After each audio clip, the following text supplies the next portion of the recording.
देश पालुला स्वाधीनतार 78तम दिवस से दिन राजनगर ब्लॉक कुरुंटी पंचायत बलरामपुर गाँव सुकांत साहानी परिवार पाइथिला एक दुखर दिन। परिवारर दुई नाबालक पुओ और झियो प्राथमिक विद्यालय स्वाधीनता दिवस पालन करी निज घर को फेरी। घरे कौनसी कारणवशतः गैस लीक जोगु घर जलिबा सहित गैस टांकी फाटी जाइथिला। घर भितरे थिबा 11 वर्षर झियो अनुपमा साहानी और 9 वर्षर पुओ सत्यरंजन साहानी जीवंत दग्ध होइगले।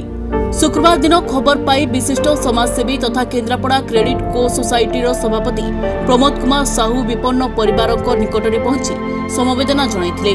अग्निकांडर कारण पचारि बुझिबा सहित अग्निकांड स्थल बुली देखिथिले।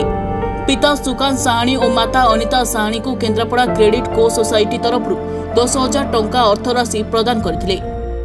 बलरामपुर गाँव निवासी सुकांत साहानी स्वाधीनता दिवस रे जो दुर्भाग्यजनक घटना घटिला अग्निकांड घटिकी पिला माने दग्ध हो गले।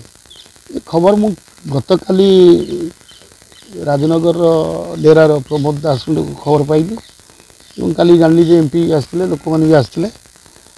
आज मैनेजर जरिया बैंक जरिया इनक्वारी कलु जगन्नाथ को बुझिले आसिली। दुखदायक दुर्भाग्यजनक घटना एमती क्या भाग्य न घटू भगवान न करूँ कई बर्दाश्त करी घटना। केन्द्रापड़ा क्रेडिट कोऑपरेटिव सोसाइटी दुखरे दुखित मर्माहत। Kendrapara credit cooperative society Rajnagar शाखा पक्षर आज दुख लाघव 10,000 टंका आर्थिक सहायता प्रदान कर आवश्यक पड़े अधिक सहायता ताले से संपर्क में विचार करा दियो। मु सरकार को निवेदन करी सरकार टिके सहृदयतार सहित विचार करी शीघ्र घर खंडे जोगई देबे बोली मोर अनुरोध।